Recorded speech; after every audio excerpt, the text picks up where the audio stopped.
In the shadow of the Dragoon Mountains, an act of defiance is about to shatter centuries of tribal law. When Sarah Mitchell is captured during a raid on her homestead, she becomes more than just another settler prisoner. She becomes the spark that will test an Apache warrior's deepest convictions. Rising Hawk isn't your typical tribal warrior. Known among his people as the Shadow Walker, he's a man whose reputation for mercy is matched only by his lethal efficiency in battle. For generations, his tribe has followed one immutable law. No warrior shall defy the chief's judgment. But when Rising Hawk looks into the captured widow's eyes, he sees what others don't, a reflection of his own lost family, taken by settler violence years before. What follows is the story of how one warrior's choice to follow his conscience will ignite a journey that challenges the very foundations of two worlds.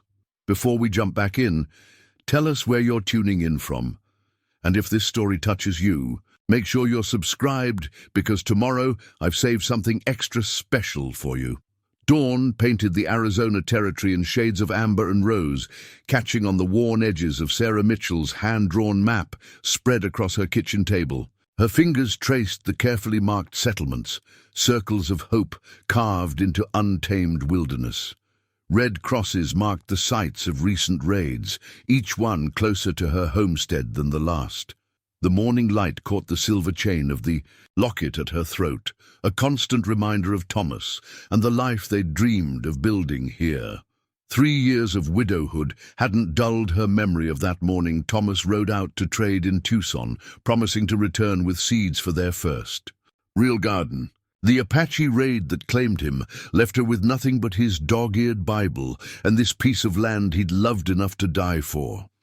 Now, as she studied the map's warnings, Sarah couldn't shake the feeling that the territory was holding its breath, waiting for something to break the uneasy peace. The coffee pot bubbled on the iron stove, its familiar aroma mixing with the desert sage that drifted through the open window. Sarah had learned to appreciate these quiet moments, even as loneliness pressed in around her like the vast desert beyond her door.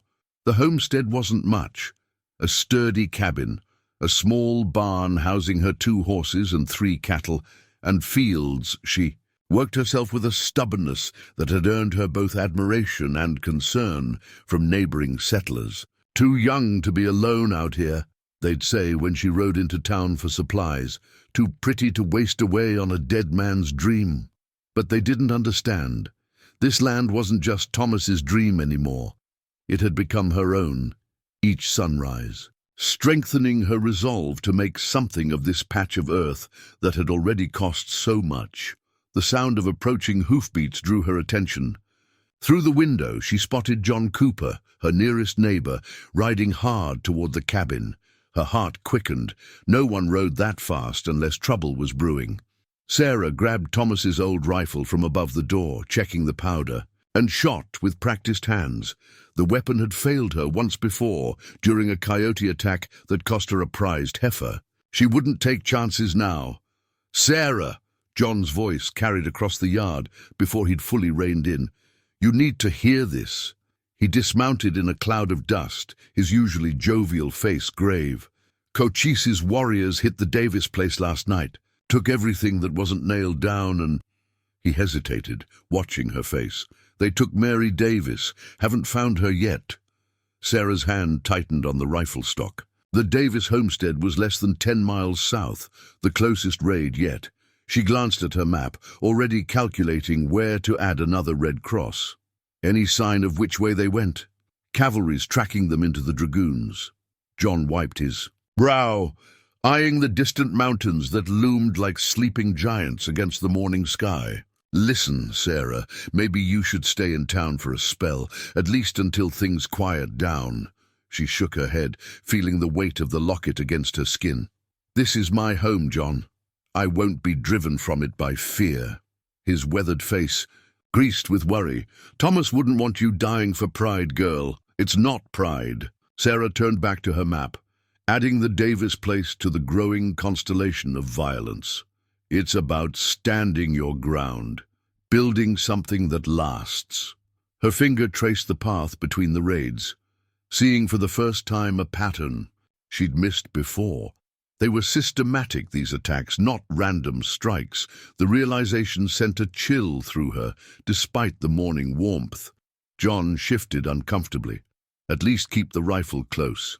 And if you see any sign of trouble, I'll fire 3 shots. She finished their long-standing agreement. You do the same. After he rode out, Sarah stood in her doorway watching dust devils dance across the sun-baked earth. The land stretched away in all directions, beautiful and harsh and indifferent to the conflicts of those who sought to claim it. She touched the locket again, opening it to study Thomas's face in the small daguerreotype. Sometimes she wondered what he would make of the woman she'd become, harder than the girl he'd married, maybe, but stronger too. The day unfolded like any other, filled with the endless tasks that kept a homestead alive. Sarah mended fences, tended her small vegetable patch, and checked on her pregnant heifer, all while keeping one eye on the horizon. But as the sun began its westward slide, painting the mountains in deep purple shadows, she couldn't shake the feeling that something was watching, waiting. The desert held many secrets, and Sarah Mitchell was about to become one of them.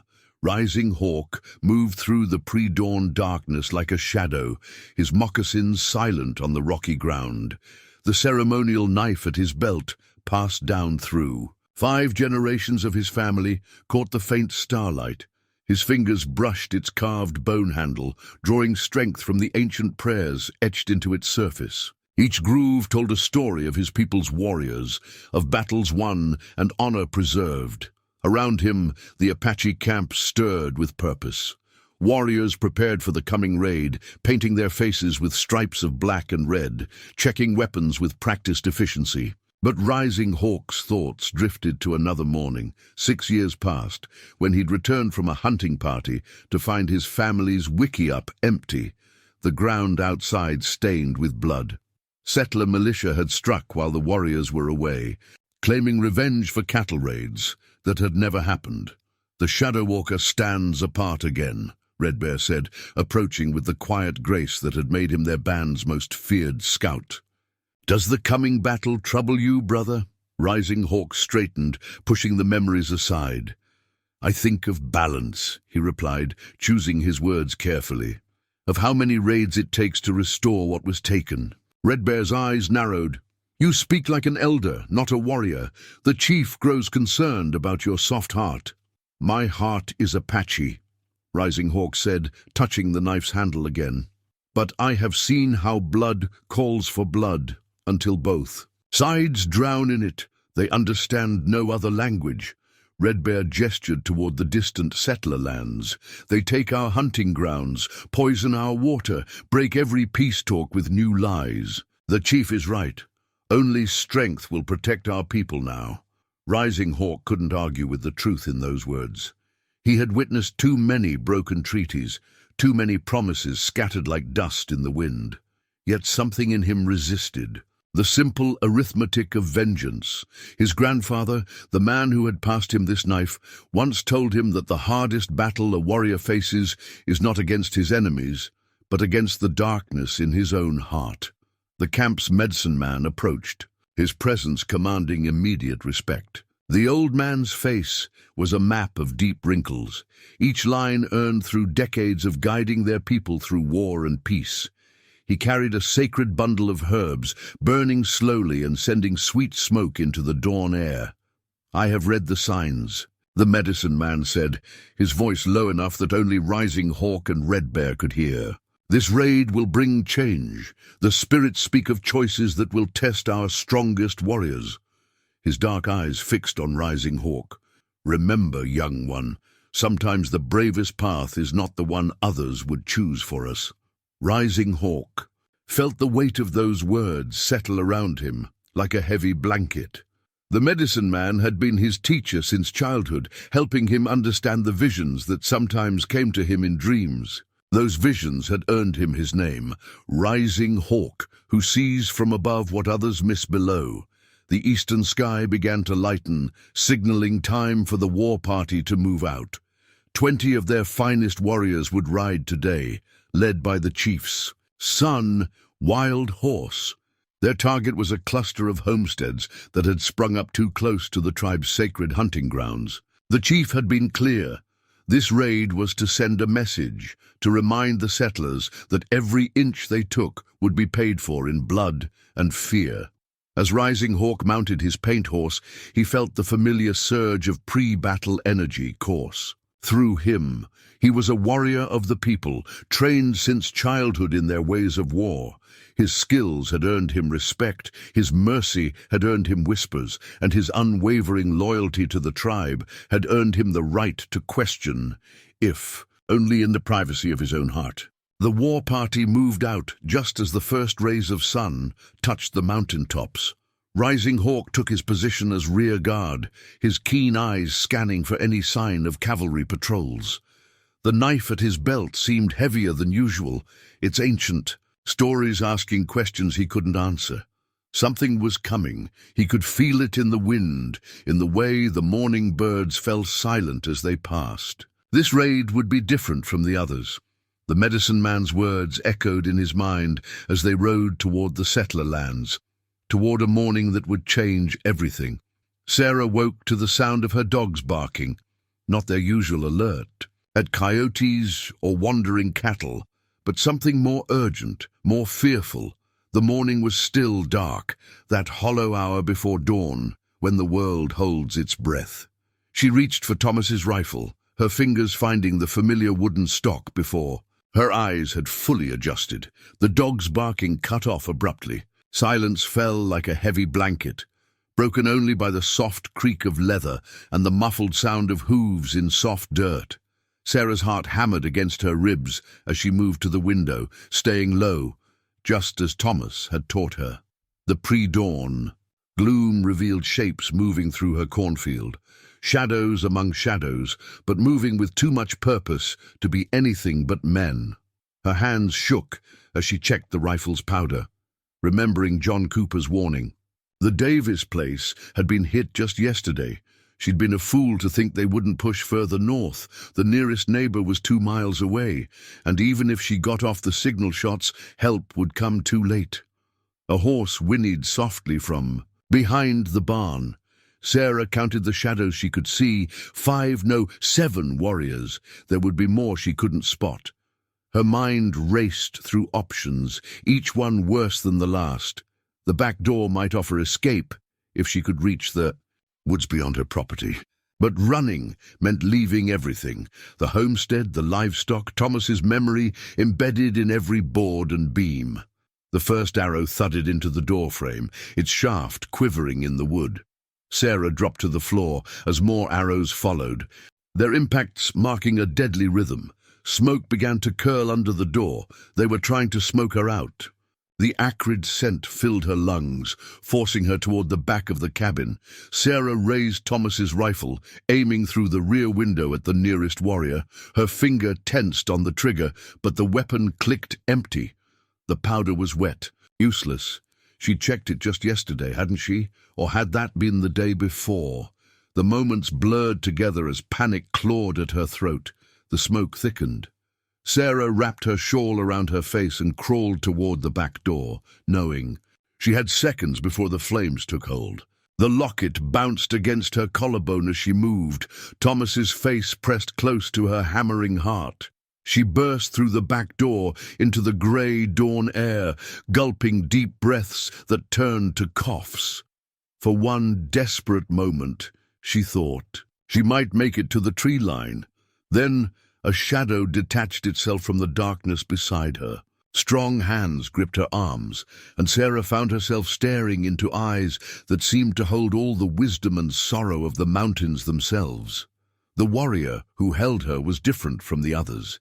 She could see it in his bearing, in the way the other raiders deferred to him with quick glances and respectful distances. The ceremonial knife at his belt marked him as someone of importance. But it was his eyes that held her attention. They studied her not with hatred or triumph, but with something closer to recognition. Around them, the raid continued its deadly efficiency. Warriors led her horses from the barn. Others gathered what supplies they could carry. The flames spreading through her cabin painted everything in flickering shades of orange and red. Sarah watched her world burn with a strange detachment, as if this were happening to someone else. The warrior, she would later learn he was called Rising Hawk, bound her hands with strips of soft leather, his movements precise, but not cruel. When she stumbled, dizzy from smoke and fear, he steadied her with a gesture that was almost gentle. Their eyes met again, and in that moment, something passed between them. A flicker of understanding, perhaps, or a shared recognition of the futility of this endless cycle of violence. Wild Horse, the chief's son, barked an order in Apache. Rising Hawk's grip on Sarah's arm tightened fractionally as he led her to his horse. The morning sun was cresting the mountains now, revealing the full extent of the destruction. Sarah's gaze swept over her ruined homestead one last time. The scorched walls of the cabin, the trampled cornfield, the scattered remnants of 3 years' hard work. As Rising Hawk lifted her onto his horse, Sarah's locket caught the morning light. The warrior's eyes fixed on it for a moment, something shifting in his expression. His fingers brushed the silver surface, and Sarah felt him tense when he realized what it contained. Before she could react, he closed his hand around the locket, hiding it from the other's view. Their eyes met once more, and Sarah understood. He had just saved her last tangible connection to Thomas. The war party moved out swiftly, leaving the burning homestead behind. Sarah swayed in the saddle, her bound hands clutching the horse's mane, the weight of the locket against her chest, now feeling like both a comfort and a burden. As they rode into the rising sun, she couldn't shake the feeling that this was more than just another raid. Something had shifted in that moment of shared understanding, a crack in the wall between their worlds that would either heal their divisions or shatter everything they both held dear. The Apache camp sprawled across a hidden valley, sheltered by towering rock formations that seemed to touch the clouds. Sarah stumbled as Rising Hawk led her through rows of wickiups, past women who paused in their work to stare, and children who scattered like startled quail. The morning sun had climbed higher, burning away the last traces of dawn mist, and revealing the full scope of the tribal settlement. At the center of the camp stood a large ceremonial shelter, its entrance marked by the chief's staff. An ancient piece of lightning-struck oak adorned with eagle feathers and intricate carvings that told the tribe's history. Before it sat the tribal council, 7 men whose faces were etched with the wisdom and hardship of their people's struggles. The chief himself, Grey Wolf, held the staff across his lap, its power emanating through the space like a physical force. "Bring the settler woman forward," Grey Wolf commanded in Apache, his voice carrying the weight of generations of authority. Rising Hawk translated in careful English, his hand steady on Sarah's arm as he guided her to stand before the council. Grey Wolf studied her with eyes that had seen too many broken treaties, too many battles. "You stand on Apache land," he said, Rising Hawk translating each word. "Land your people have stolen with false promises and marked with the blood of our children." Sarah lifted her chin, finding strength in the familiar weight of the locket against her chest. "I worked my land honestly," she replied, her voice clearer than she'd expected. "I never broke any treaty." A murmur rippled through the gathered crowd as Rising Hawk translated her words. The medicine man, seated to Grey Wolf's right, leaned forward, his gnarled hands gripping a bundle of sacred herbs. "She speaks with a warrior's heart," he observed in Apache, "but does she understand the price of her people's lies?" Wild Horse, standing near his father's side, spat on the ground. "She understands nothing. The settlers only know the language of violence." His hand rested meaningfully on his knife hilt. "Let us teach her its final lesson." Sarah couldn't understand their words, but the hatred in Wild Horse's voice needed no translation. She found her gaze drawn to Rising Hawk, who stood rigid beside her, his face a careful mask that couldn't quite hide the conflict in his eyes. The council will decide her fate, Grey Wolf declared, raising the sacred staff. But first, she must hear the truth of what her people have done. What followed was a litany of grief that transcended language. Through Rising Hawk's translations, Sarah learned of massacred families, of poisoned wells and burned crops, of children taken and elders murdered. Each story was marked by the chief touching a different carving on his staff, each mark a memory of loss etched in wood and spirit. As she listened, Sarah felt the weight of history pressing down on her shoulders. These weren't the savages described in newspaper accounts or settler stories. These were people who had suffered, who had watched their world shrink with each passing season, each broken promise. "Your people took my family," Rising Hawk said. Suddenly, speaking directly to her in English for the first time, the council fell silent, surprised by his breach of protocol. "My wife, my daughter, killed by settlers who claimed they were avenging stolen cattle." His voice carried no hatred, only a deep, abiding sorrow that matched the pain she carried for Thomas. Their eyes met, and in that moment, Sarah saw past the warrior to the man beneath, someone who, like her, had been shaped by loss and grief. The locket felt heavier against her skin, its contents a reminder that pain knew no boundaries of race or culture.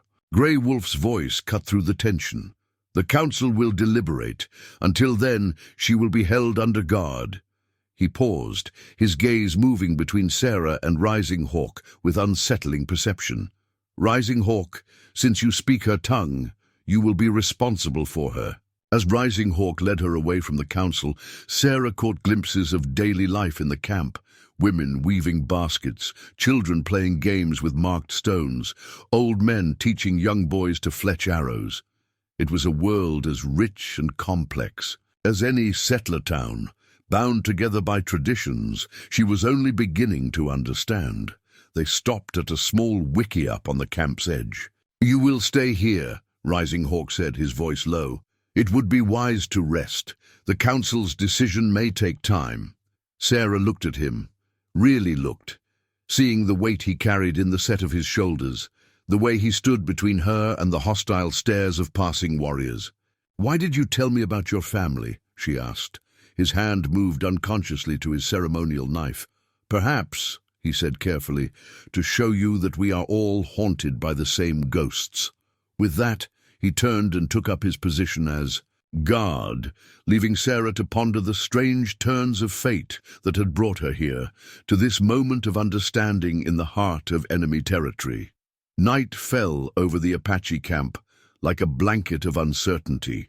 Rising Hawk sat before his wickiup, maintaining his vigil over Sarah while methodically checking the contents of his medicine pouch, a small deerskin bag passed down through his family, containing herbs both for healing and for spirit journeys. His fingers traced each carefully wrapped bundle as his mind wrestled with the choice before him. The council's deliberation had lasted through the day, their voices carrying on the wind. He knew their ways, their traditions. The outcome was as certain as the rising sun. Sarah Mitchell would be executed at dawn, a message to the settlers that Apache justice was swift and final. But something had shifted when he'd told her about his family.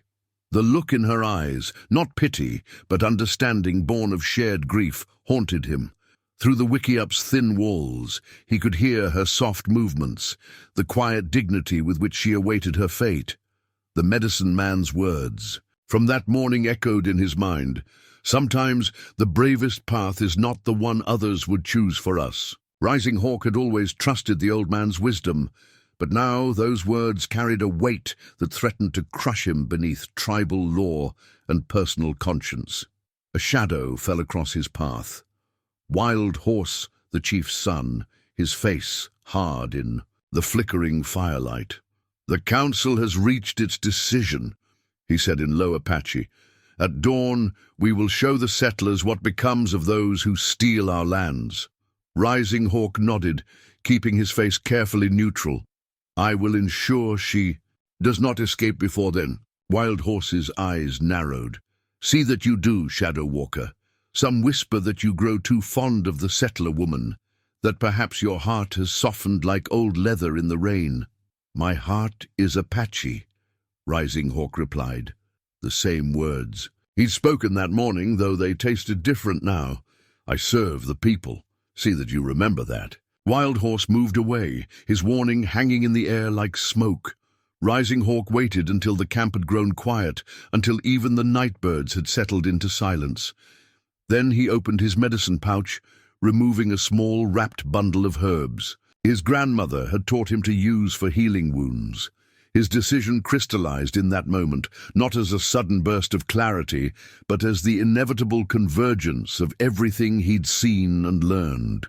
He entered the wickiup silently. Sarah sat against the far wall, her bound hands in her lap, the locket gleaming dully in the faint light.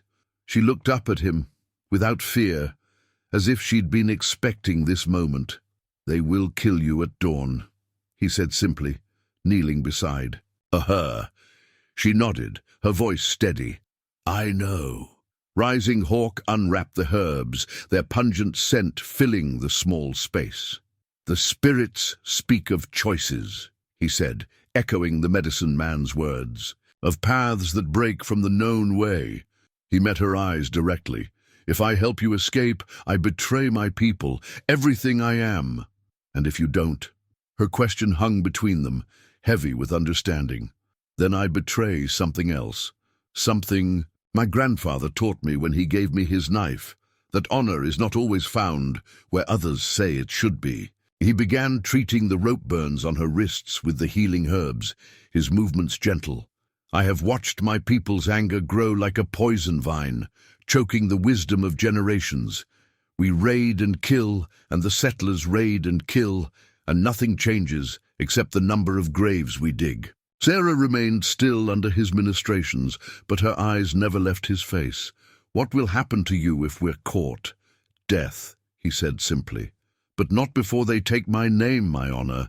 I would die as less than nothing." "Then why risk it?" Rising. Hawk sat back on his heels, studying her in the darkness. "Because I see in you what I saw in my wife.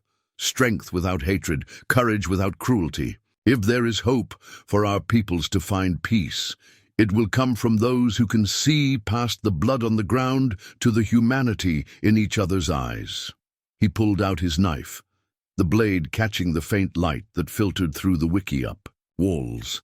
I can cut your bonds and lead you to safety, but you must decide quickly. And you must understand, if we do this, there is no turning back, for either of us." Sarah looked at the knife, then at him, seeing not an Apache warrior but a man standing at the same crossroads she faced. "There was no turning back the moment you told me about your family," she said softly. "We've been walking this path since." "Then haven't we?" Rising Hawk nodded, feeling the weight of generations of tradition pressing against his choice. But as he cut through Sarah's bonds, he felt something else too, the lightness that comes with following one's deepest truth, no matter the cost. The night wrapped around them like a conspirator's cloak as Rising Hawk led Sarah through the sleeping camp. He moved with the assurance of one born to the darkness, his steps finding purchase on ground that would have betrayed less experienced feet. In his hand, he gripped his tribe's most precious navigation tool, a star compass carved from ancient buffalo bone, its surface etched with constellations that had guided his people through countless generations. They passed between wickiups like ghosts, each breath measured, each step calculated. Sarah followed so closely she could feel the warmth radiating from Rising Hawk's back, trusting his guidance with a certainty that should have surprised her. The camp dogs lay quiet, perhaps recognizing Rising Hawk's scent, or perhaps through some deeper understanding of the night's significance. A baby's cry pierced the silence, freezing them both in mid-step. Rising Hawk's hand found Sarah's arm, steadying her as they waited, hearts pounding in synchronized fear. The cry subsided, replaced by a mother's soft singing, a lullaby that floated through the night air like a prayer. They reached the horse corral on the camp's edge, where Rising Hawk had already prepared his fastest mount. The horse's saddle, was packed with essential supplies, water skins, dried meat, and basic weapons. But as he helped Sarah mount, a voice cut through the darkness. "I knew you would betray us."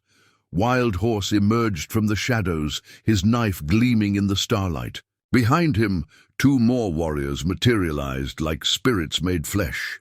Rising Hawk pushed Sarah's leg, signaling her to stay mounted. "There is no betrayal in choosing peace," he said in Apache, positioning himself between the horse and Wild Horse. "Peace." Wild Horse spat the word like poison.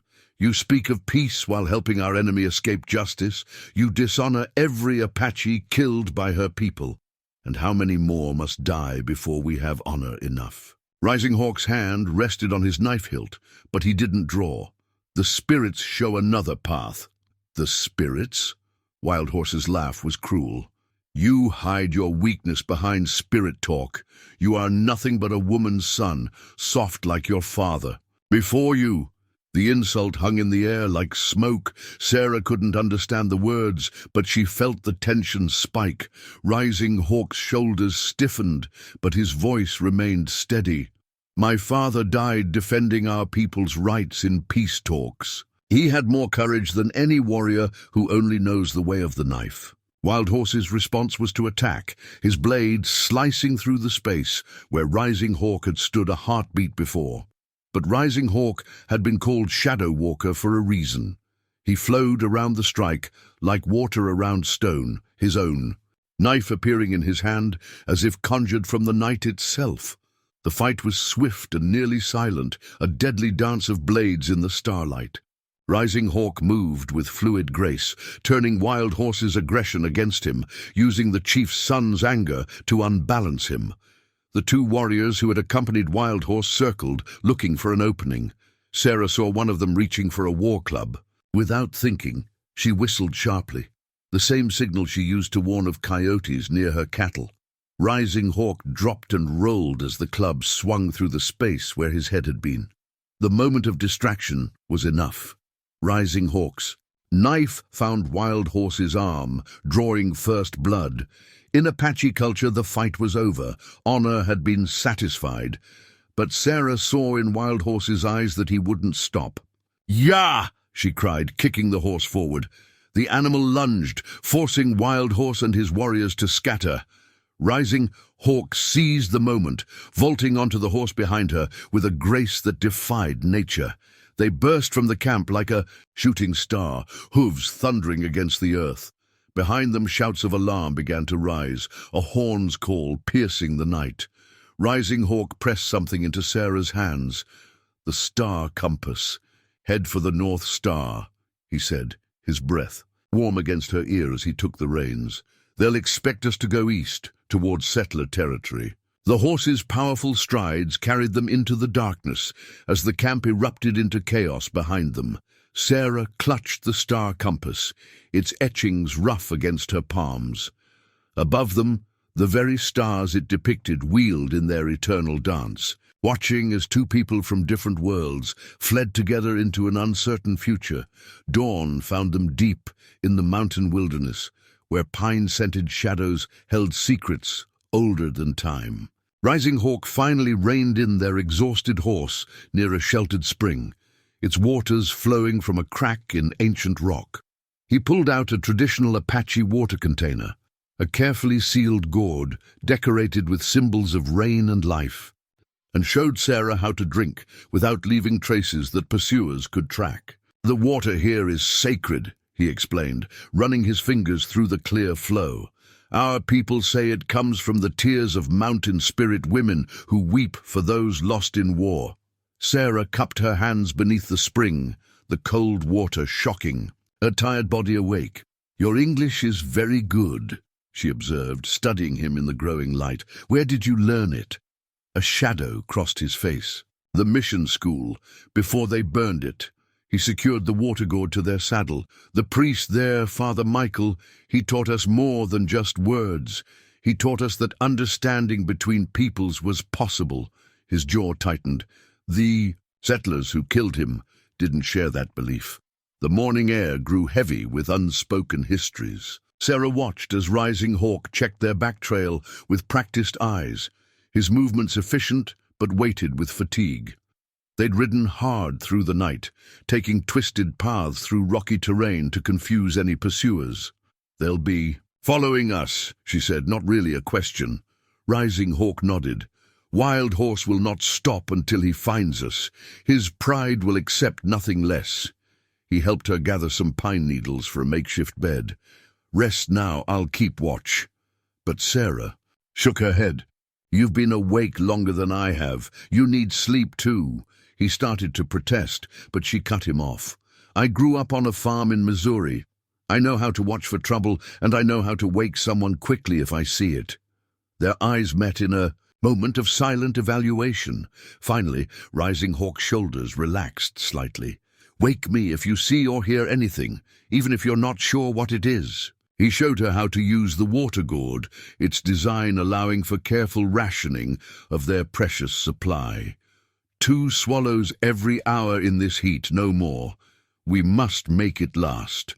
As he settled into the shelter of a large boulder, Sarah took up her watch position, the water gourd a comforting weight in her hands. The morning unfolded around them, birds resuming their songs, small animals emerging to forage, the sun climbing higher to burn away the last traces of night's chill.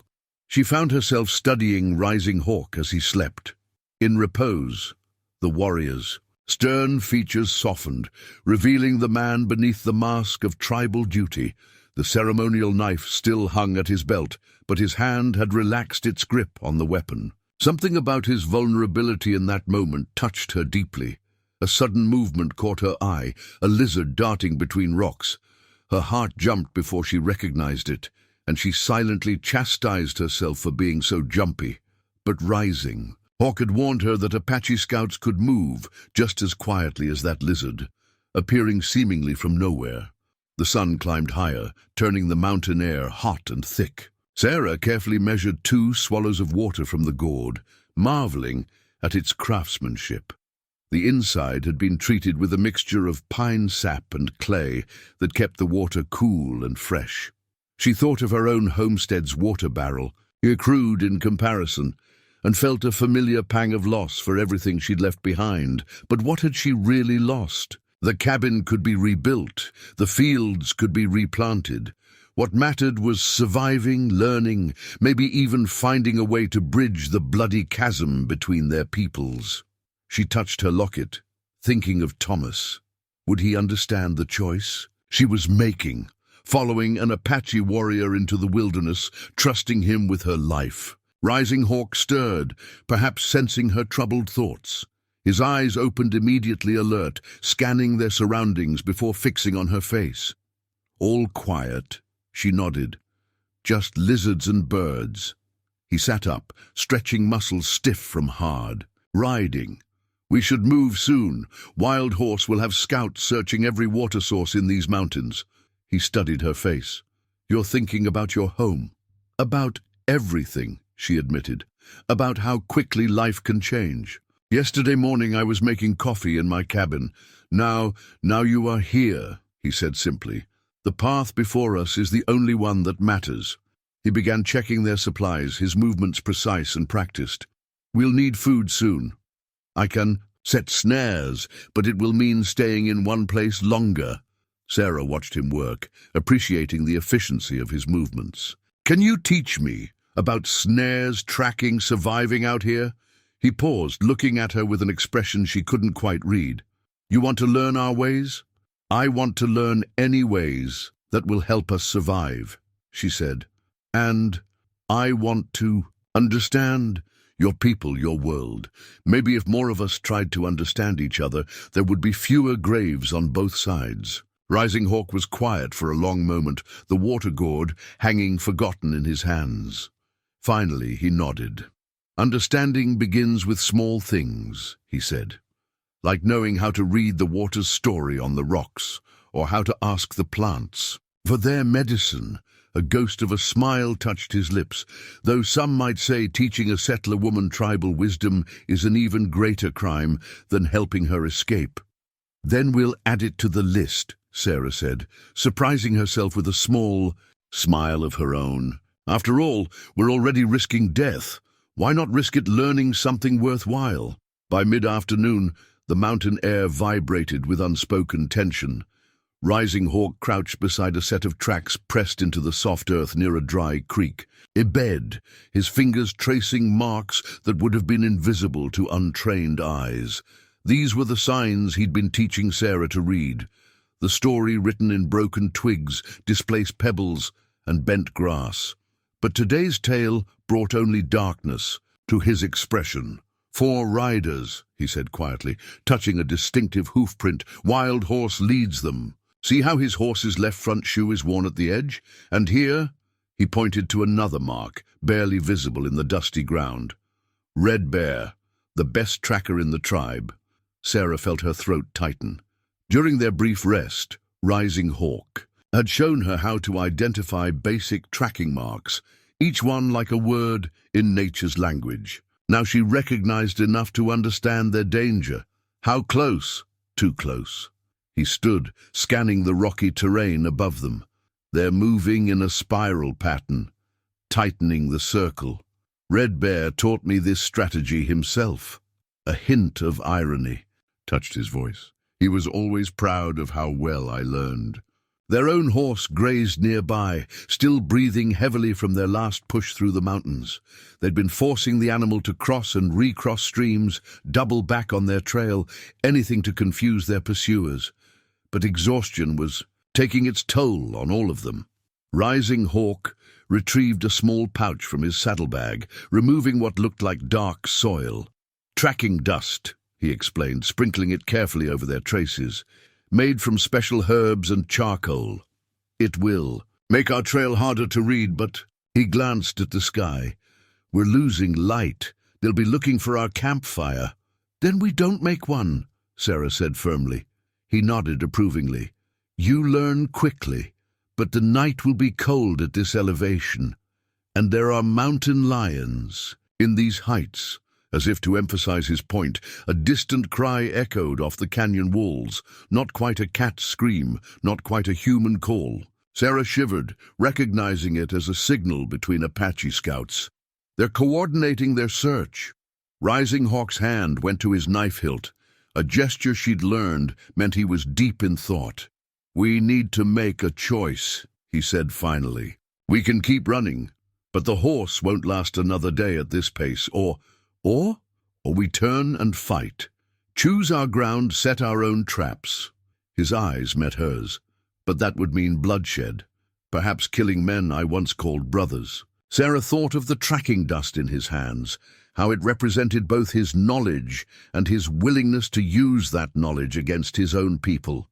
For her, the weight of that sacrifice pressed against her chest like a physical thing.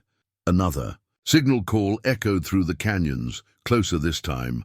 Rising Hawk sprinkled the last of the tracking dust and gestured for Sarah to mount. As he swung up behind her, she felt the tension in his body, the way he held himself ready for whatever might come. They rode higher into the mountains, where the air grew thin and the trees began to thin out. Sarah found herself reading the landscape as Rising Hawk had taught her, noting the places an ambush might be waiting, watching for signs of recent passage. The knowledge felt like a gift, but also a responsibility. Every skill he shared with her deepened the debt between them. The sun was setting when they heard the first horses whinny behind them. Rising Hawk stiffened. They've found our trail, he whispered. The dust couldn't fool Red Bear for long. Sarah urged their tired mount forward, but Rising Hawk held her back. Wait, he said, pointing to a narrow gap between 2 towering rock faces. There, that's where we make our stand. Why there? Because it's where they expect us to go, the obvious choice for an ambush. So obvious that Red Bear will assume we wouldn't choose it. A grim smile touched his lips. Sometimes the best way to hide is in plain sight. They dismounted and led the horse into the gap. Rising Hawk moved quickly, showing Sarah how to arrange rocks and branches to create natural-looking cover. As they worked, the calling between their pursuers grew closer, more urgent. If this goes wrong, Rising Hawk said quietly, positioning himself behind a boulder. "You ride east. Don't stop until you reach settler territory." Sarah checked that her locket was secure, then took up her position beside him. "I'm not leaving you to face them alone."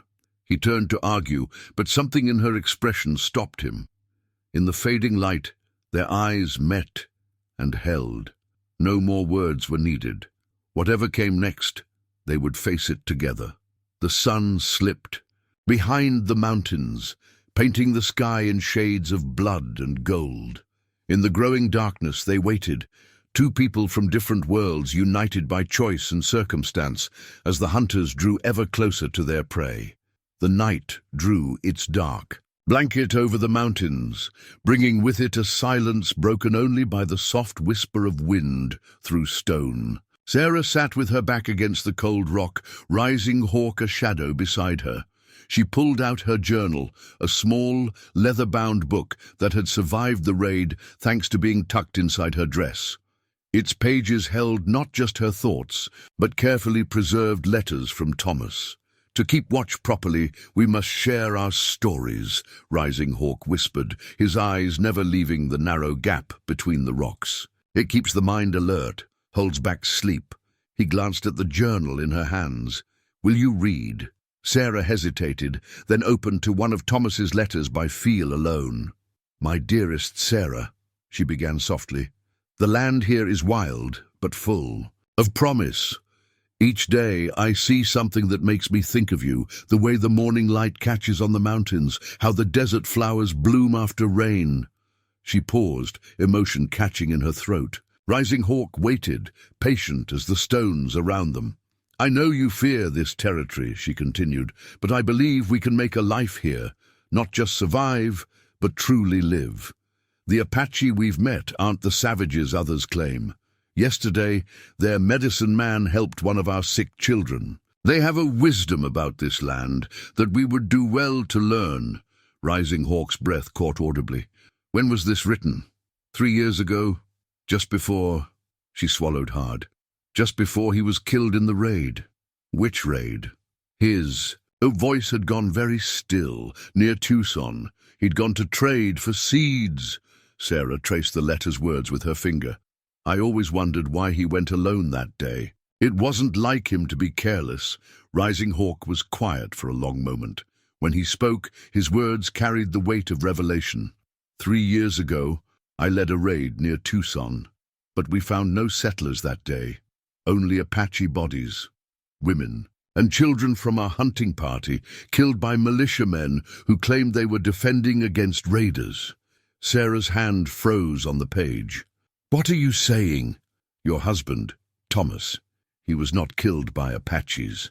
Rising Hawk's voice was gentle but firm. "He must have stumbled upon the aftermath, perhaps tried to help. The militia would not have wanted witnesses." The journal slipped from Sarah's numb fingers. All this time, she'd believed. But Thomas's last letter suddenly made sense. His growing respect for the Apache, his mysterious death, the seeds he'd never brought home.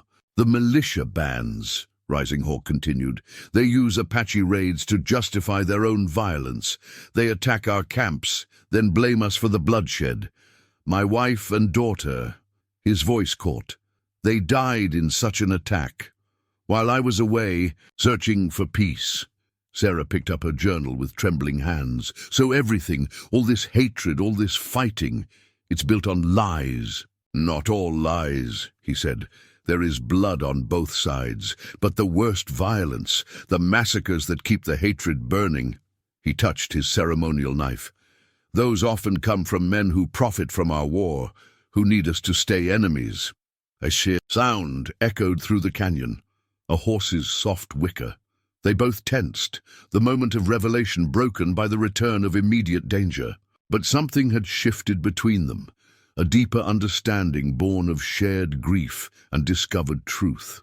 Sarah clutched her journal close, feeling Thomas's final letter pressing against her heart. She thought of Rising Hawk's lost family, of all the deaths built on carefully constructed deceptions. "If we survive this," she whispered, "people need to know the truth. Truth is like water in the desert, Rising Hawk replied, knocking an arrow to his bow. Precious, life-giving, and often hidden deep beneath the surface. He gave her a look that held both understanding and resolve. But first we must live to tell it. The sounds of their pursuers grew closer, but Sarah felt a strange calm settle over her. The journal in her hands no longer felt like just a record of loss. It was proof that there had been moments of understanding between their peoples, moments when the barriers began to crack. Thomas had seen it. He had died trying to bridge that gap. Now, as she sat shoulder to shoulder with Rising Hawk in the darkness, she realized they were doing more than just running for their lives. They were carrying forward a hope that had begun years ago, when a settler saw wisdom instead of savagery, and an Apache healer chose to help instead of harm. More hoofbeats echoed through the canyon. Rising Hawk touched her arm in silent warning. The time for stories was over, but the truths they'd uncovered would stay with them, giving purpose to their flight, meaning to their unlikely alliance. The storm came without warning, the way weather often does in the mountains. One moment the night air was clear and crisp. The next, savage winds howled through the canyon like angry spirits. Rising Hawk recognized the signs before Sarah did. The sudden drop in temperature, the electric tension in the air that made his horse's ears twitch nervously. "We have to move," he said, pulling her to her feet.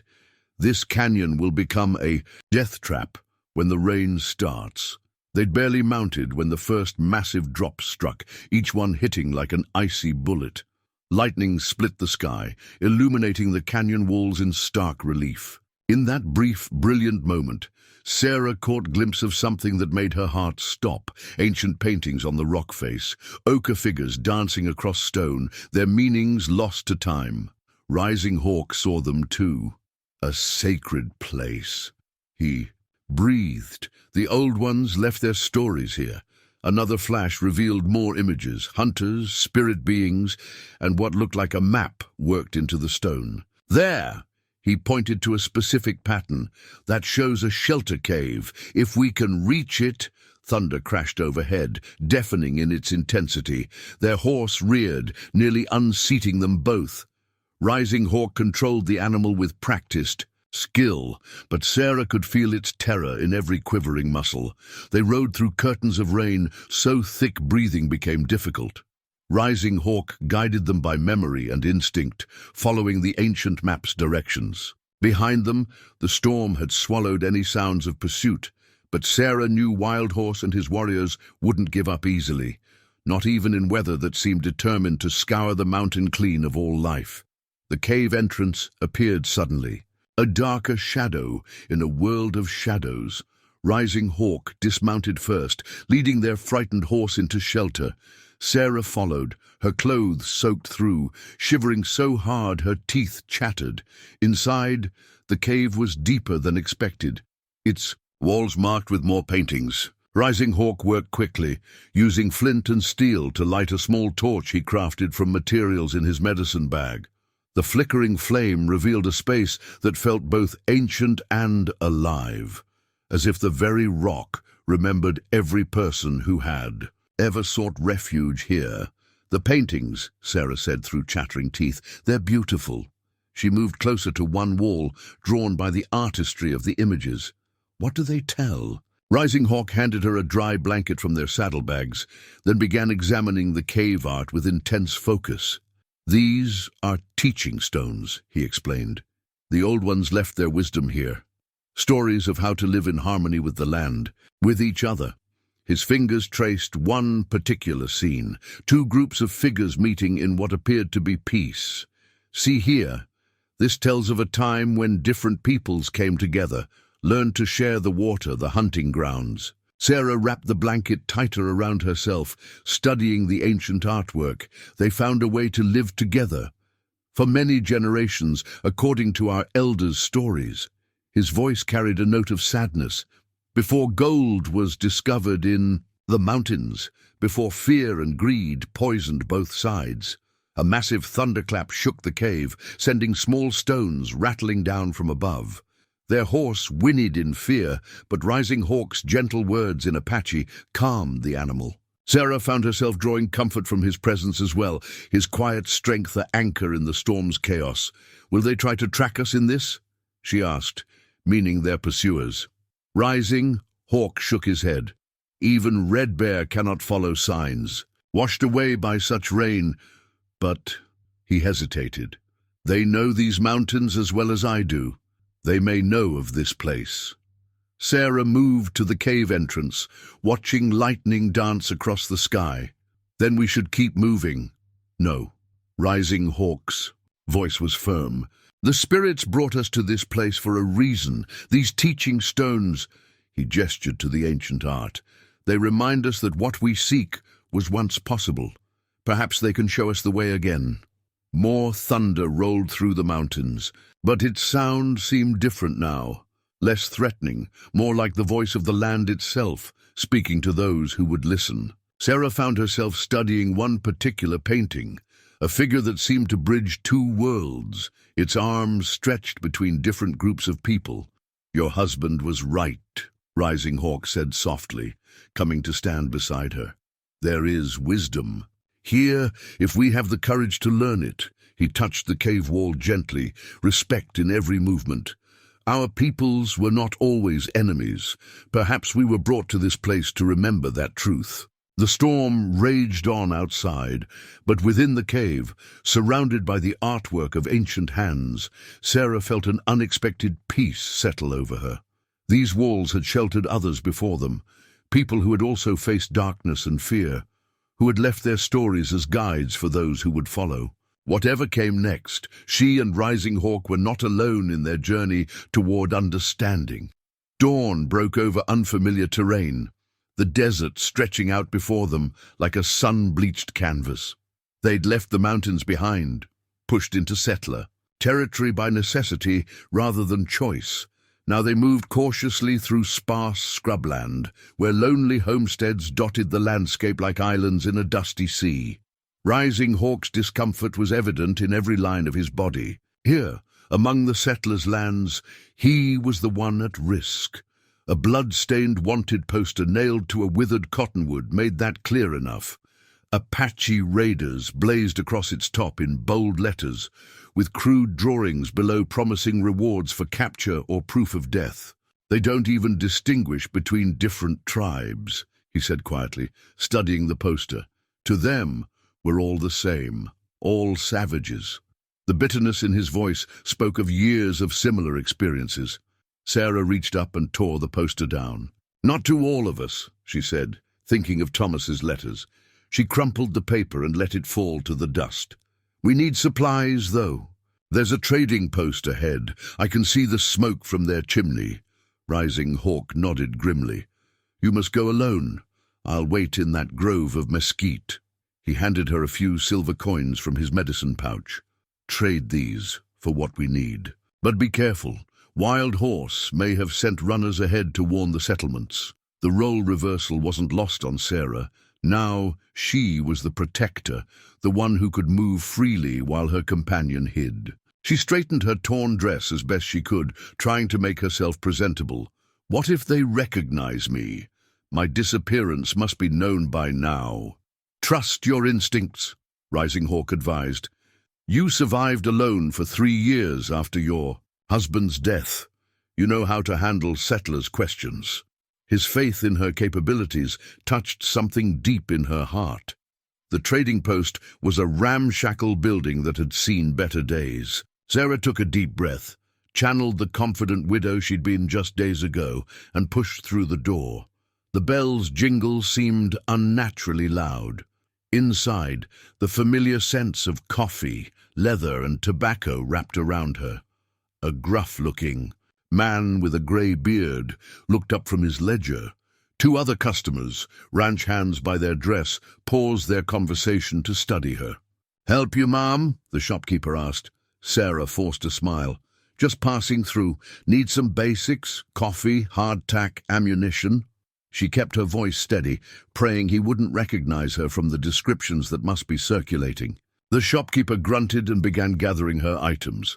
The ranch hands whispered between themselves, one gesturing in her direction. Sarah's heart pounded, but she maintained her calm facade. "Lot of trouble with Indians lately," one of the hands said loudly. "Lady like yourself shouldn't be traveling alone." "I manage," Sarah replied shortly, counting out Rising Hawk's silver coins on the counter. The shopkeeper's eyes narrowed at the coins. "Ain't seen Apache silver in a while," he said carefully. "Not since the last raid." Sarah met his gaze steadily. "Who got it in trade for some blankets last winter?" The lie came easily, born of necessity. "Good silver spends the same as any other." A tense moment passed. Then the shopkeeper nodded, sweeping the coins into his till.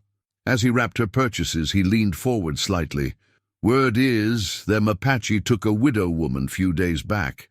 You hear anything about that?" "Can't say that I have." Sarah gathered her supplies, painfully aware of the ranch hand's continued scrutiny. "Good day, gentlemen." She was halfway to the door when one of the hands stepped into her path. "You sure look familiar, ma'am. Ain't you from up near the Dragoons?" Sarah's hand slipped into her pocket, finding the small knife Rising Hawk had given her. "No," she said firmly. "I'm from down Tuscon way. Now, if you'll excuse me." The man didn't move. "Maybe we should escort you. Make sure you get where you're going safe." "That won't be necessary." Sarah squared her shoulders, channeling every bit of frontier steel she'd developed over the years. "My brother's waiting with the wagon just up the road. He doesn't take kindly to strangers, if you take my meaning." Something in her tone, or perhaps the grip she clearly had on something in her pocket, made the man step aside. Sarah walked, out with measured steps, fighting the urge to run. Only when she was well away from the trading post did she allow herself to breathe normally again. Rising Hawk materialized from the mesquite grove like a spirit, relief evident in his eyes. There was trouble? Nothing I couldn't handle. She handed him the supplies, trying to hide how badly her hands were shaking. "But they're suspicious. We should move quickly." He nodded, quickly stowing their purchases. "You showed great courage in there," he said quietly. "Few would risk themselves for an Apache." "I wasn't risking myself for an Apache," Sarah replied, meeting his eyes. "I was protecting my friend." The word hung between them, heavy with meaning. Then Rising Hawk touched her shoulder briefly, a gesture of profound gratitude in Apache culture, and they mounted up, leaving the trading post and its dangers behind. They made camp that evening in a hidden arroyo where weathered rock walls provided shelter from both watching eyes and the relentless desert wind. Between them lay a unique artifact of their journey, a medicine pouch they'd created together, combining Rising Hawk's traditional Apache herbs with Sarah's knowledge of settler remedies. The small leather bag represented something larger than just medical supplies. It was physical proof that their two worlds could blend and strengthen each other. "The tracks we saw today," Rising Hawk said, checking the pouch's contents, "they weren't just wild horses' warriors. There were cavalry boots mixed in." Sarah looked up sharply from where she was tending their horse. "The armies joined the hunt? Your disappearance has stirred up more than just tribal politics." He carefully rewrapped a bundle of willow bark. "The Indian agent will use this as an excuse for more restrictions, more punishments. They'll say it proves Apaches can't be trusted." The weight of consequences pressed down on them both. What had begun as a simple act of mercy had grown into something that threatened to spark wider conflict. Sarah touched her locket, a habit that now brought comfort rather than just grief. "We could separate," she suggested quietly. "I could return to the settlements, tell them I escaped on my own. You could rejoin your people, say I overpowered you." Rising Hawk's hands stilled on the medicine pouch. "Would you tell them the truth about your husband? About the militia's deceptions? Who would believe me, a widow who spent days with an Apache warrior?" She laughed bitterly. "They'd say I'd gone mad from the sun, and I could never return to the tribe," he said. "Wild Horse would ensure everyone knew of my betrayal. I would be less than nothing, a ghost without family or honor."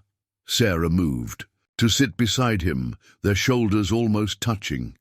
Then what choice do we have? Rising Hawk opened the medicine pouch again, removing a small bundle wrapped in deerskin. Inside was a mixture of herbs, some she recognized from her own garden, others she'd learned about from him during their flight. "There is always choice," he said, even when all paths seem dark. He began separating the herbs into two piles, settler medicines on one side, Apache remedies on the other. Then, deliberately, he mixed them together. Look how they complement each other. The willow bark strengthens the effects of the cedar. The yarrow works better with the sage. His eyes met hers. "What if we stopped running?" "What do you mean?" "There are places, valleys hidden in the mountains where neither Apache nor settler go. Places where we could—" He hesitated. "Where we could build something new, not Apache, not settler, but something else, something that proves there is another way." Sarah's heart beat faster at the implication. "You mean stay together? Build a life?" "It would not be easy," he warned. "We would be outcasts from both worlds. Any children—" He stopped, perhaps realizing he'd said too much. But Sarah was already reaching for the medicine pouch, adding her own handful of herbs to the mixture. "Children who would know both worlds," she said softly. "Who could speak both languages, understand both ways." Rising Hawk watched her hands work with the herbs, his expression intense. "There would be danger. Both sides would see us as traitors." "Both sides already do." Sarah sealed the medicine pouch, now fully blended with their combined knowledge. But Thomas believed peace was possible. He died trying to prove it. Maybe this is how we honor his memory, and the memory of your family, by showing there's another path. Rising Hawk was quiet for a long moment, his hand resting near hers on the medicine pouch. Finally, he spoke.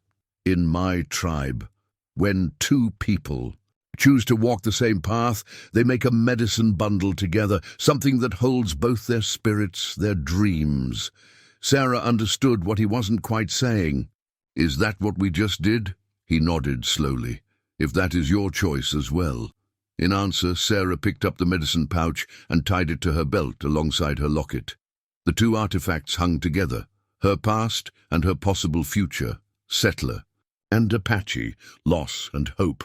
"Show me this hidden valley of yours," she said. "Let's build something new." Rising Hawk's smile was subtle but transformative, like the first light of dawn breaking over the mountains. He stood and helped her to her feet, their hands lingering together longer than necessary. The choice had been made.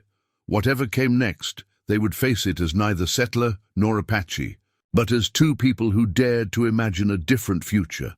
The town of Salvation appeared on the horizon like a mirage, its weathered buildings shimmering in the afternoon heat.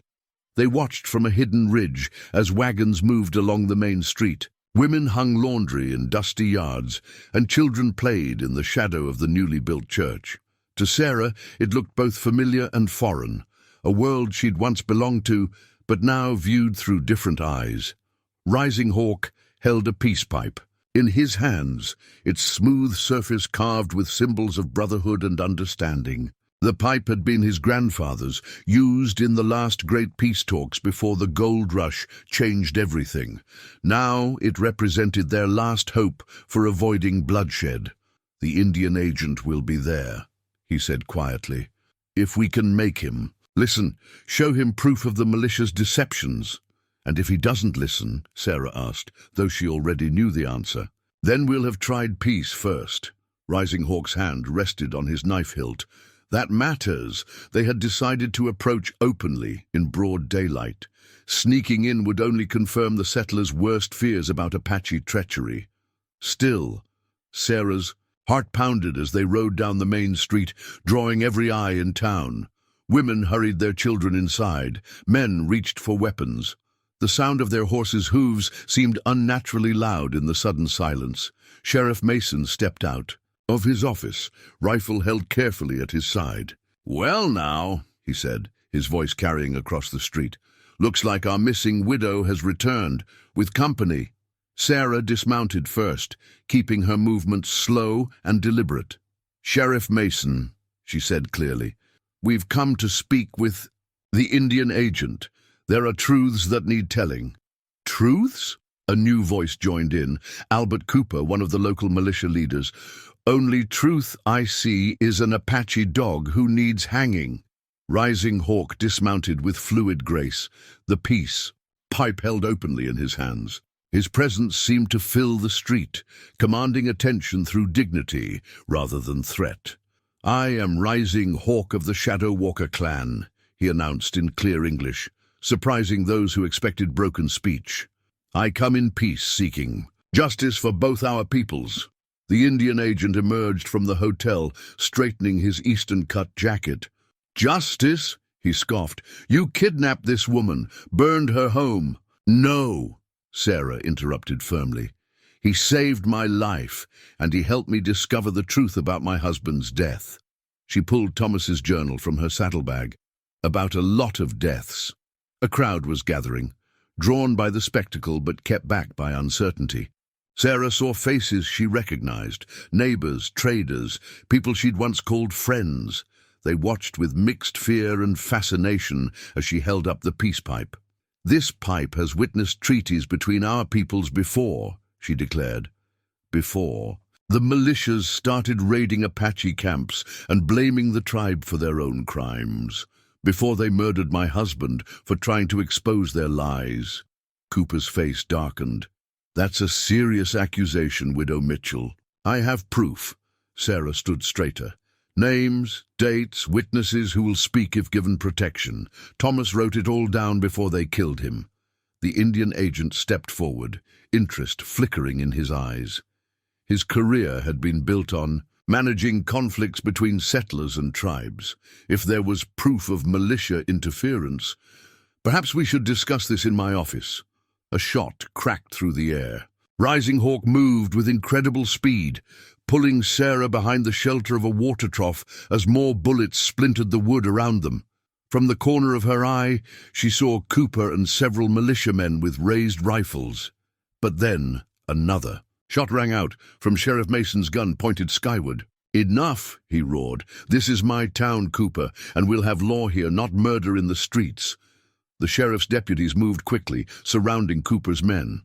The Indian agent, whatever his prejudices, clearly saw an opportunity to assert federal authority over local militia violence. These people came under a peace pipe's protection, he announced loudly. To harm them now would be an act of war against both territorial and tribal law. Rising Hawk and Sarah rose slowly from behind the water trough, the peace pipe still unbroken in his hands. Their eyes met briefly, a shared understanding that this was just the beginning.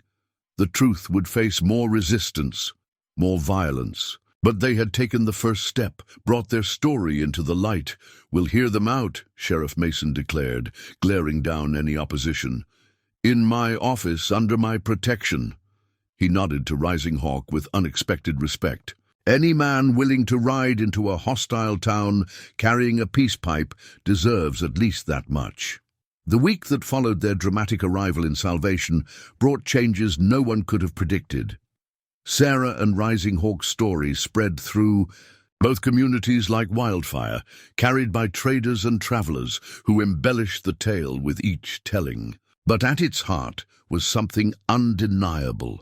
A truth proven by a simple woven blanket that now lay across the sheriff's desk. The blanket was a remarkable thing, its pattern a deliberate fusion of Apache and settler designs. Rising Hawk's people had contributed the bold geometric shapes that told stories of mountains and rivers, while Sarah had added the traditional log cabin pattern she'd learned from her mother. Together, they'd created something entirely new, a physical representation of what harmony between their peoples might look like. Never seen anything quite like it, Sheriff Mason mused, running weathered fingers over the intricate weaving. Apache women been trading blankets here for years, but this is different. Sarah watched as other town leaders examined the blanket, their initial skepticism giving way to genuine interest. The Indian agent, a man named Harrison, had proven surprisingly receptive once he understood the political advantages of exposing militia corruption. His presence had brought a measure of protection, allowing them to begin the delicate work of bridge building, The pattern speaks of shared land, Rising Hawk explained, his English drawing surprised looks from those who still expected primitive grunts. See how the mountain designs flow into the settler symbols. It shows how we can live together, each keeping our own ways while respecting the other's path. The blanket had been more than just a demonstration piece. During its creation, Sarah and Rising Hawk had spent hours with women from both communities, teaching each other their techniques. Those quiet moments of shared work had done more to break down barriers than any official negotiations. 3 settler women came to trade with the tribe yesterday, Rising Hawk continued. No escorts, no weapons. They brought cloth and needles. Our women showed them how to weave with yucca fiber. His voice carried a note of cautious hope. Small steps, but important ones. Sarah added, and Martha Running Water has agreed to help tend the settler children when fever sickness comes. Her knowledge of healing plants, combined with Dr. Watson's medicine, she gestured to the blanket. Like this weaving, stronger together than apart. The mayor cleared his throat. That's all well and good, but what about the militia problem? Cooper's men won't take kindly to these changes. That's why we need your support, Sarah said firmly. The evidence in Thomas's journal names shows how certain men have been profiting from keeping our peoples at war. With federal backing, she nodded to Harrison. We can end their influence here.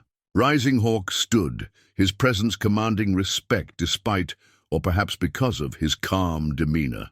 My people do not seek charity or submission. We seek partnership, equal trade, shared knowledge, mutual defense against those who would keep us fighting. The blanket between them seemed to glow in the afternoon light, streaming through the sheriff's window. Its patterns told a story of possibility, mountains and valleys flowing together, settler cabins standing peacefully alongside Apache designs. It wasn't just decoration, it was a map showing the way forward. There will be resistance, Sheriff Mason warned, on both sides. There already is, Sarah acknowledged. But look at this. She pulled out a piece of paper where she'd been keeping count. 17 trades between Apache and settler women this week. 4 shared meals, 2 hunting parties with men from both communities. She smiled slightly. People are ready for change, even if some of their leaders aren't. The Indian agent nodded slowly. Washington has been looking for success stories in Indian relations. If we could show real progress here. He picked up a corner of the blanket. This is the kind of thing that could attract attention and support. The meeting continued, details discussed, plans made, but Sarah found her attention drawn again and again to the blanket. She and Rising Hawk had created it together, their hands working in harmony, their different traditions strengthening each other. In its way, it was as sacred as his peace pipe or her locket, a symbol of what could be born from understanding instead of fear. When they left the sheriff's office, the street outside felt different. People still stared, but with more curiosity than hostility. A group of children played nearby, and Sarah noticed something that brought tears to her eyes. They were using both English and Apache words in their game, picked up from each other during the cautious interactions of the past week. Small steps, Rising Hawk repeated softly, following her gaze to the children, but they lead to greater ones. The journey to the Apache camp felt different this time. Sarah rode beside Rising Hawk rather than as his captive, her head held high despite the wary eyes that tracked their approach. They carried with them a document that represented their greatest hope and gravest risk. A draft treaty written in both English and Apache, its pages containing the first real chance for peace this territory had seen in generations. Grey Wolf waited with the council, his face unreadable as they dismounted. The chief's sacred staff now bore a new marking, a deep groove that represented Rising Hawk's betrayal. But beside it, mysteriously, he had added another symbol that neither Sarah nor Rising Hawk recognized. You return to us as a traitor, Wild Horse spat, his arm still bearing the scar from their fight. "And you bring the settler woman again, but this time without bonds." "I bring her as my chosen partner," Rising Hawk replied calmly, though Sarah felt the tension in his stance. "And we bring words of peace from the territorial government." A murmur ran through the gathered tribe. The medicine man leaned forward, his ancient eyes sharp with interest. "The Shadow Walker has walked between worlds," he observed. "Perhaps he has seen things we cannot." Sarah stepped forward, careful to show proper respect while maintaining dignity. "Your son," she said to Grey Wolf, speaking in the Apache tongue that Rising Hawk had been teaching her, "saved more than my life. He saved the truth." Her use of their language caused a stir. Grey Wolf's eyes narrowed slightly. "What truth?" Rising Hawk produced Thomas's journal and began to read. The story unfolded before the council, the systematic militia attacks blamed on Apaches, the profitable cycle of violence, the murder of those who sought peace. When he described finding Sarah's husband's body near the massacred Apache hunting party, even Wild Horse's expression showed a crack of uncertainty. "These are settler lies," someone called from the crowd. "No," came a new voice. Red Bear emerged from the gathering, his tracker's eyes fixed on Sarah. "I remember that day. The dead man. He carried no weapons. His hands were stained with blood, but not from killing. He had tried to help our wounded." Sarah's heart clenched at this confirmation of Thomas's final moments. Rising Hawk's hand found hers briefly, offering silent support before he presented the treaty draft. "The Indian agent has agreed to recognize Apache sovereignty over the eastern hunting grounds," he explained, "in exchange for peace and trade agreements. No more raids, no more revenge killings, and..." He paused significantly, "federal protection against militia attacks." Grey Wolf took the document, studying the dual languages with careful attention. "And what of you two?" he asked finally. "You break all tradition, all tribal law." "We follow a higher law," Rising Hawk answered. "The law that says peace is worth more than pride, that understanding between peoples matters more than ancient hatreds." The medicine man rose slowly, his movements deliberate. "When Rising Hawk was a boy, I had a vision. I saw him standing between two worlds, holding them together like a bridge across a great canyon." He approached Sarah, studying her face. "But a bridge needs stone on both sides to stand. This woman has Apache strength in her heart, though her skin is pale." Wild Horse stepped forward aggressively. "Father, you cannot consider this. It goes against everything." "Against what?" Grey Wolf's voice cracked like summer lightning. "Against our traditions of wisdom, of reading the signs the spirits send us." He stood, lifting his staff. "Look at this marking I carved. Do you know what it means?" No one spoke. "It is the symbol of transformation, of the way water can wear away stone, creating new paths." He turned to Rising Hawk and Sarah. "You bring us hard choices, but perhaps it is time for new paths to be made." The council's deliberation lasted until sunset. As the day's last light painted the mountains gold, Grey Wolf announced their decision. The treaty would be considered. Rising Hawk and Sarah would not be condemned, but would be watched carefully. Their success or failure at building bridges between the communities would determine their final judgment. "The people have survived by adapting," Grey Wolf declared, "by learning new ways when the old ways no longer serve. Let us see what these two can build together."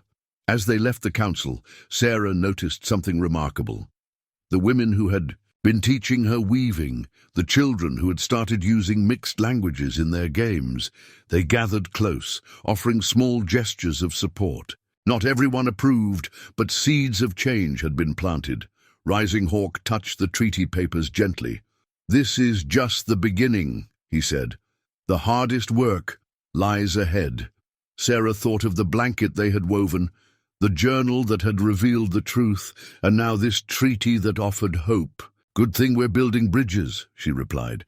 "We'll need them to carry us forward." The homestead took shape slowly, rising from the earth in a way no one had seen before. Neither purely settler cabin nor traditional Apache dwelling, it embodied something new, a home that straddled two worlds. The main structure combined sturdy log walls with a wiki-up-style roof that allowed smoke from the cooking fire to escape through cleverly designed vents. Around it, gardens grew in spiral patterns that Sarah had learned from Apache women, while neat rows of corn stretched toward the mountains in settler fashion. But it was more than just a building. Their home became a symbol, drawing curious visitors from both communities. Sarah often found herself serving coffee to settler women, while Apache mothers showed them how to weave baskets from local plants. Rising Hawk would discuss hunting techniques with men from both peoples, demonstrating how each culture's methods could complement the other. Today, they were raising the final wall of the trading post, a small building next to their home that would serve as neutral ground for both communities. Sarah watched Rising Hawk direct the mixed group of workers, his quiet authority bridging cultural gaps that had once seemed insurmountable. "Never thought I'd see the day," Sheriff Mason remarked, riding up to inspect their progress. Apache and settler men working side by side, building something instead of tearing each other apart. Sarah wiped sweat from her brow, smiling at the sight of young Thomas, a settler boy, learning Apache words from little deer as they carried water to the workers. The children adapted fastest, finding friendship easier than the adults who carried old wounds and prejudices. "It's not always smooth," she admitted. "Last week, we had trouble with some of Cooper's old militia friends, and some of the more traditional. Apache elders still won't trade here. But more come every day," Rising Hawk said, joining them. He carried his latest project, a bow that combined Apache craftsmanship with settler wood-curing techniques.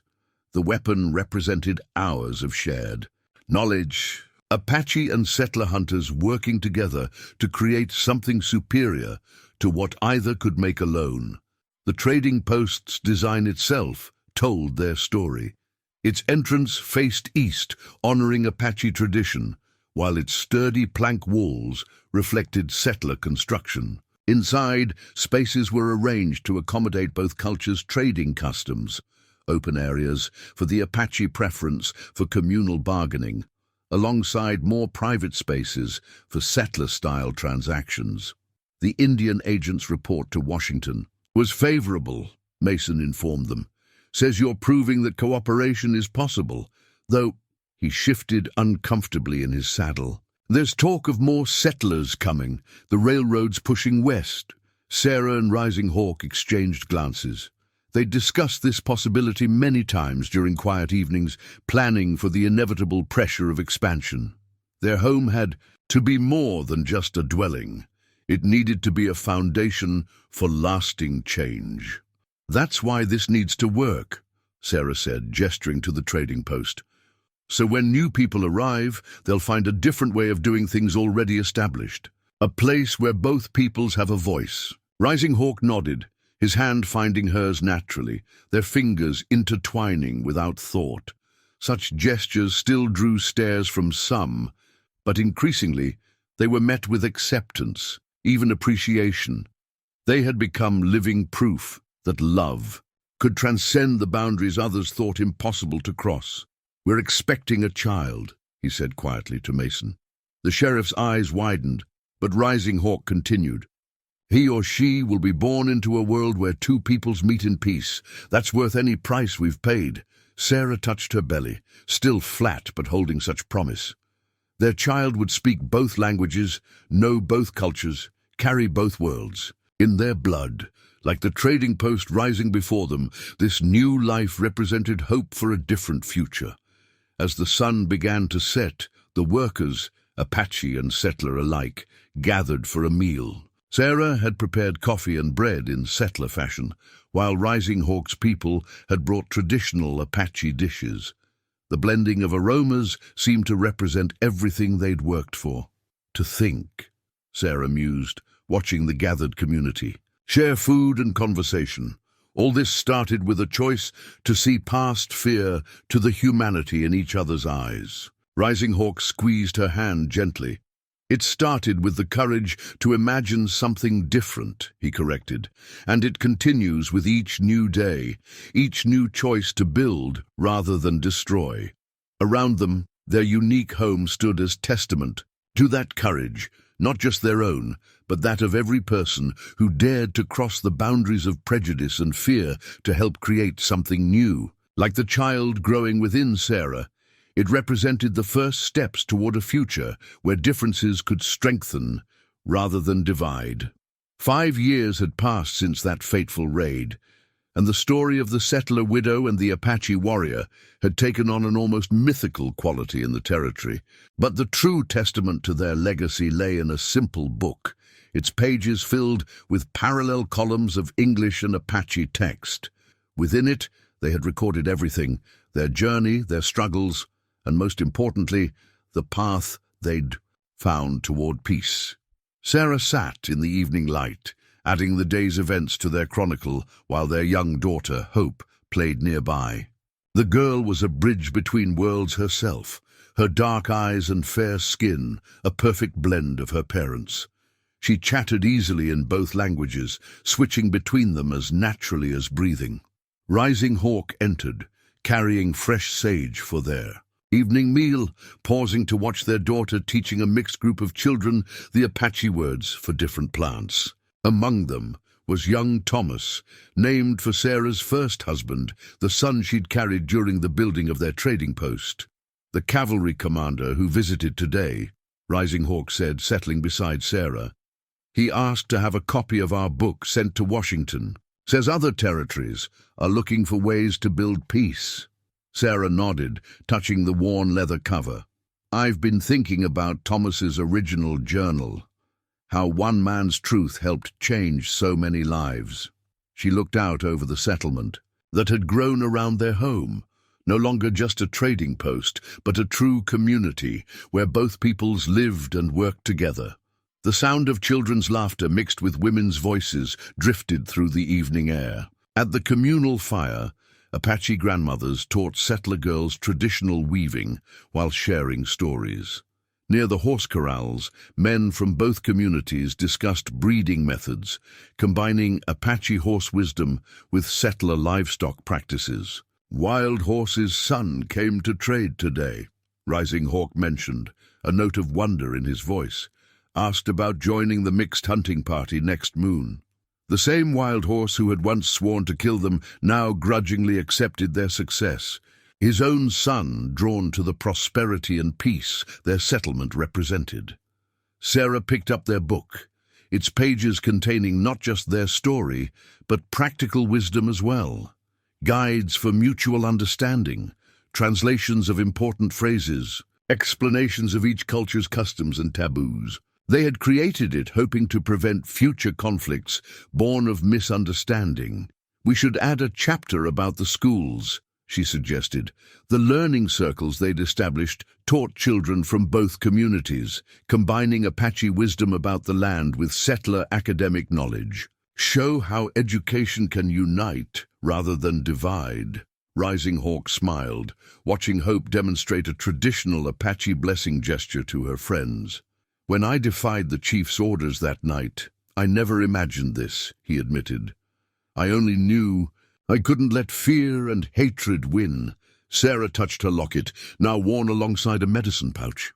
And I never imagined finding love again, let alone helping build a new way of life. She looked at their book.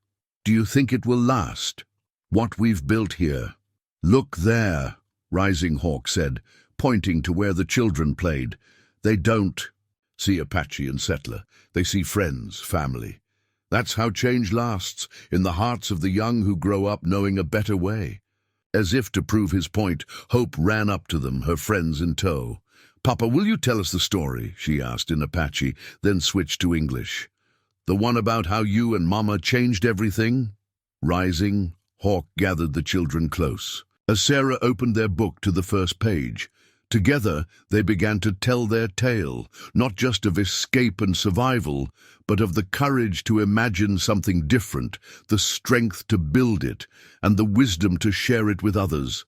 Their story, written in 2 languages, witnessed by 2 peoples, would outlive them. It would be copied, shared, passed down through generations as proof that love could bridge any divide, that understanding could overcome fear, and that the future belonged to those brave enough to reach across the boundaries others thought impossible to cross. As the sun set behind the mountains that had once sheltered their escape, Sarah and Rising Hawk shared a quiet look of understanding. Their legacy lived not just in their children or their settlement, but in every person who read their story and dared to believe that peace was possible, that different peoples could not only coexist but thrive together, and that the greatest journeys often begin with a single choice to see the humanity in another's eyes.